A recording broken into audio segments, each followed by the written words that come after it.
Over the next 2 episodes of Story Systems, we're going to look at 2 specific ways to keep people engaged and reading or listening to your story. Those 2 things are suspense and conflict. We'll cover suspense first. This is a topic I've covered on the show before, so let's first go back and listen to what I had to say about suspense 5 years ago. It's a warm September night in 2007. I'm walking back to my university accommodation. It's late at night. I've been to see a friend. I'm walking the fastest way home, the most direct way home. And the building I'm walking past is under renovation, so the street light is out. And behind me, 2 boys appear at the top of the road.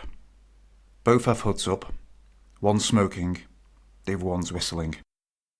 I carry on walking, increasing my pace. "Excuse me, pal," they yell after me. "Do you know where Broom Hill is?" they ask me, walking towards me. I stop. "Yeah, it's back up the road," I say. They've caught up with me now. They position themselves either side of me. "Just hand your phone over," the taller one says. For a moment we stand there. All rational thought evaporates as a jolt of fear strikes into my stomach. I make a snap decision to run. I run back up the road, sprinting. I can see the lights of the main road ahead of me. The taller one follows me fast. I can hear his pounding footsteps behind me, running, reaching out for me. I reach the top of the road. I run out in front of an oncoming car. Today's episode is all about intrigue and suspense, and the story that I've just told you is the one that I tell in my simple story-selling book as an illustration of how to really ratchet up suspense in a story.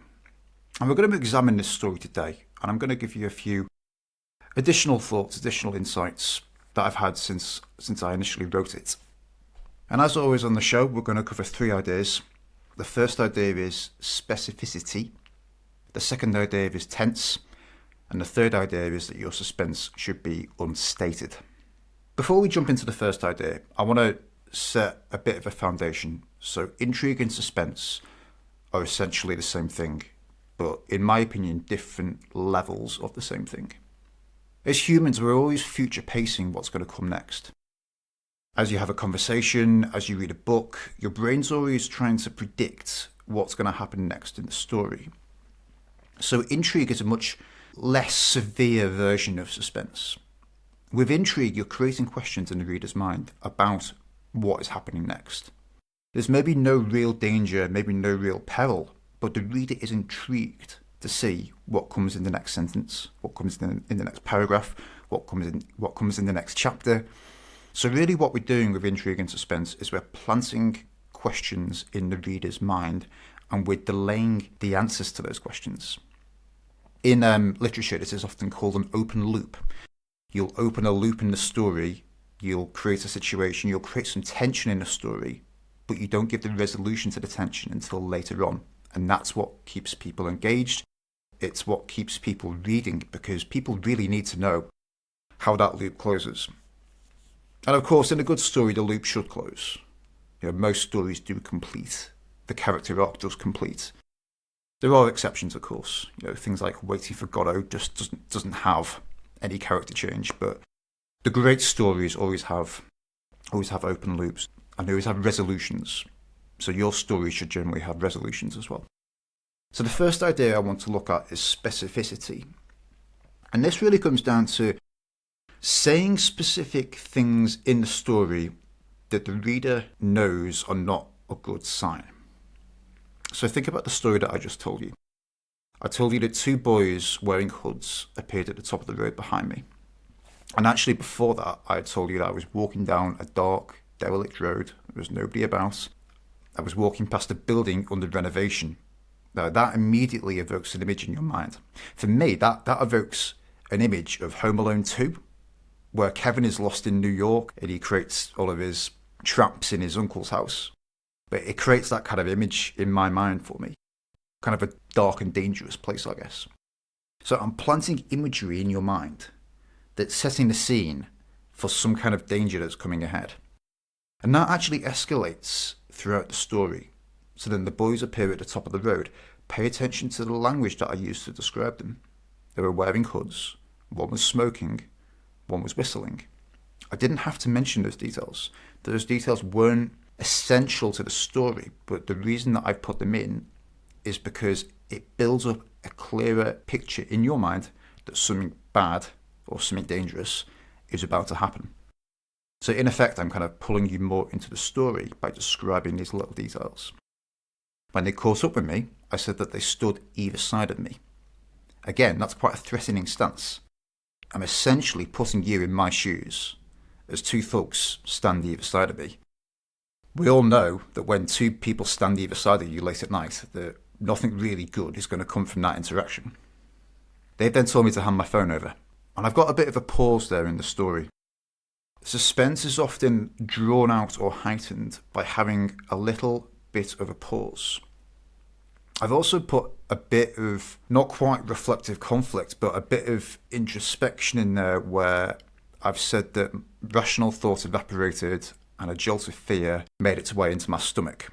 Again, the reason I've put that sentence in there is to delay what happens next and give you an insight into the feelings and the turmoil that I felt at that moment on the inside. So it's spaced in the story. It's not necessarily a paragraph break, but again, it's just delaying the next action by a few words, maybe even a sentence or two.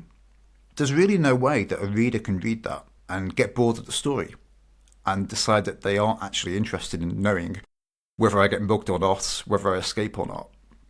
Once I've made my decision to run, I tell you about the feet pounding behind me. Again, that helps to bring you in the situation. So, as you're telling these stories, if there is a degree of suspense, possibly intrigue, it's the small specific things that are going to really maximise the intrigue and suspense. And not only maximise it, but draw it out. Often we're trying to just draw out the suspense a little bit longer and bring the reader into our shoes, into our world of experience by just including these small details. So that was the first idea, was specificity.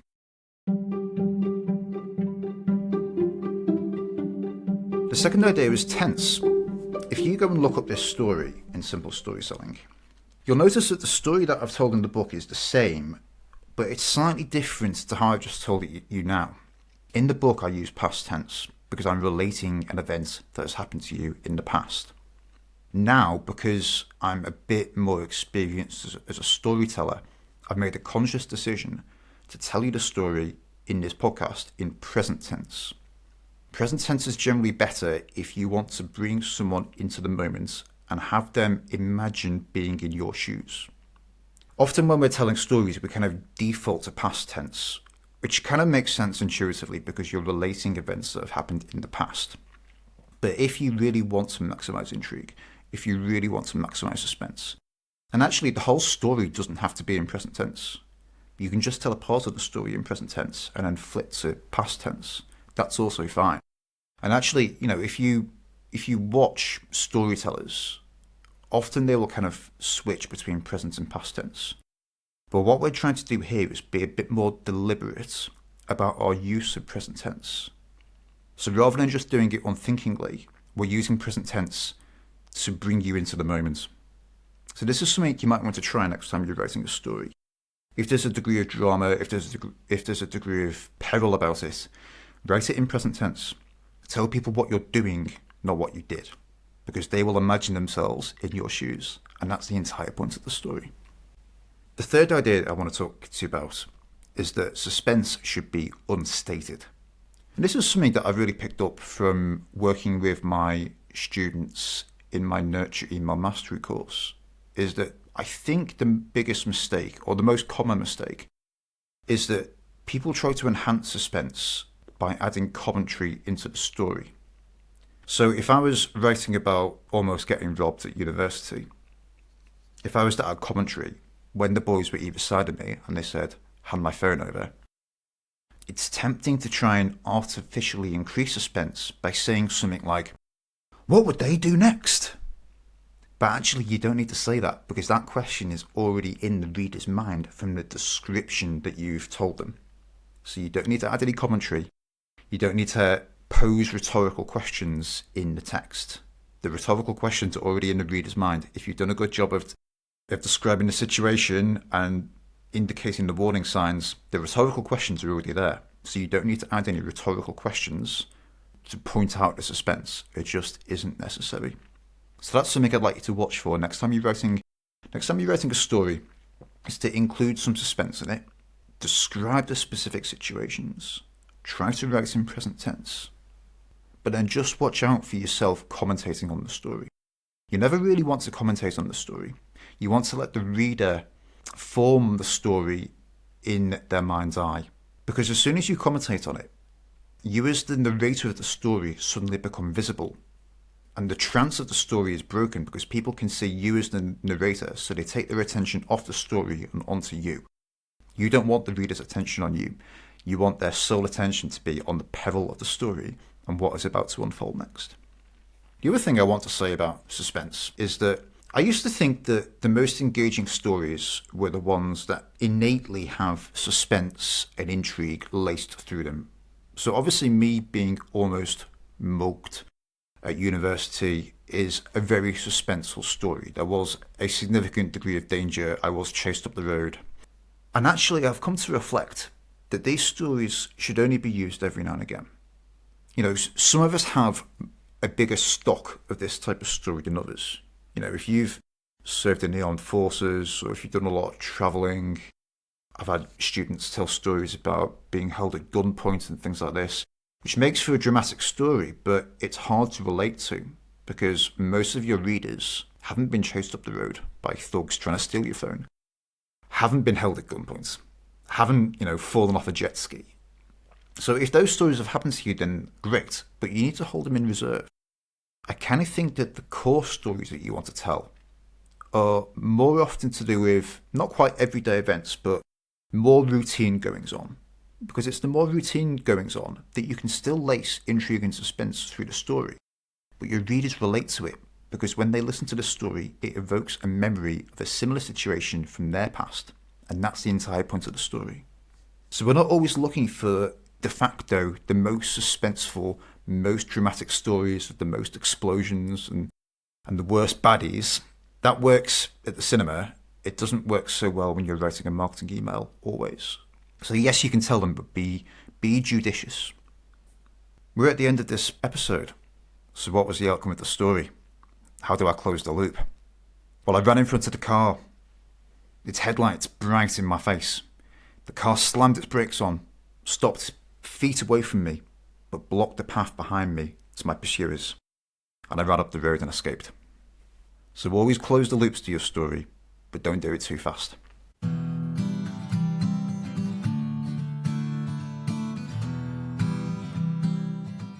Okay, we're back in 2026. I tell you what, I think that was one of my favourite episodes that I did back in the early days. Just because there's nothing I'd change about it, actually. I think I got it bang on. When you create anything on a regular basis, podcasts, email, books even, everything has to stand the test of time. So when you come back to stuff a few years later and go, oh, actually that was pretty good, it means you kind of got it right in the first place. So I personally am happy with that. Additional things to say on suspense. When I'm working on a story with a client, we'll firstly use the timeline technique. So the timeline is a basic left to right story mapping or planning technique. So feel free to go back to episode 24 to re-listen to the timeline technique. But on the timeline, we'll often have an S for suspense. The key parts of the timeline are what I call ups and downs. They're the beats of the story, and we're assigning a positive or negative energy to each beat of the story, each major development. But often you might have a suspense item where the threatening lads appear in the distance, dark clouds roll in. There's not actually a positive or negative element to it yet, but there's a threat. So if a beat in the story happens where it's mostly a threat or a premonition, then you can mark that on the timeline with an S. And it just reminds you in the telling or in the writing of that story that you need to slow down and take your time on that suspense item. Another comment really is that I think a lot of my clients tend to skip over suspense because we just kind of focus on the events, we rattle through it, especially verbally. I work with a lot of clients who speak very quickly and kind of skirt over the story. The art of intrigue and suspense is really taking your time and knowing when to take your time, knowing which moments to pull the reader into. I think the reason people skirt over it is because at least in the business setting, we're telling stories to illustrate a point. So we want to get to the point, we want to get to the message, we want to get to the sales part. So it's having this almost bravery and courage to take your time on the suspense elements and have faith that they are going to help keep people reading. Yes, you're slowing down the story. Yes, the story is going to take a few seconds longer to read or to listen to, but you're dramatically increasing the engagement.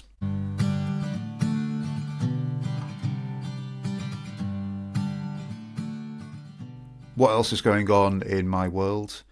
It's a very sunny weekend here. I finally mowed the garden. I kind of subscribe to the no mow May principle of trying to leave the garden as long as possible. But then Hugo was trying to play football in the garden the other day, and there was just massive tufts of grass and meadow dotted around. I was like, okay, yeah, it kind of is time to get the mower out. I also refuse to pay for our green bin, which is the garden waste bin. So I've rebuilt and fashioned myself a compost heap, which I've nailed together out of wooden pallets that I've taken from skips around the area. So I'll be doing a bit of carpentry, which is a bit unlike me. It kind of makes me feel like a real boy when I do something with a hammer and nails. So I've been doing that.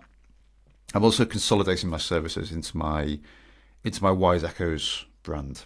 So going forwards, when I talk about my services, I'll still link to my services from my StoryRob website, but StoryRob is going to become more of like a personal brochure website. It's also going to be a place where I hold space for future creative writing projects. So all of my storytelling services, my memoir writing, my services for entrepreneurs is going to be on Wise Echoes. Just on that, and just on suspense actually, if you want to practice your suspense, the first thing to do really is to practice and get some feedback on a story. So every month I hold a story inspiration call for anyone who wants to join that's in my world. Those calls are free to join live. So if you go to wiseechoes.com and have a look for inspiration calls in the top menu, you'll see the upcoming schedule. If you can't make the calls, but you like all the replays, and you'd like a forum where you're able to post your work and get feedback from me as often as you want without waiting until the next call, then I have a members group called the Echo Chamber, which is a low-cost element, but you get a bit more support. And you can ask for feedback whenever you want and say, does this story have suspense? Does it have enough suspense? Have I gone too far? Because that's the other thing, is that people worry in creating suspense, they worry that they've overdone it. And it's very, very hard to overdo suspense. Very hard to overdo it. The line is much further away than you think. So do firstly take a look at the story inspiration calls as the next step. Next week's episode, we'll have a look at the flip side of suspense, which is conflict. So I'll speak to you then about that. If you found this episode of Story Systems helpful, you'll want to make sure you're on my email list. I'll send you a copy of my lead incubator system blueprint and also my top 5 core story prompts for entrepreneurs. Head to storyrob.com/podcast. You can also find my book by searching on Amazon for Simple Story Selling. See you next time.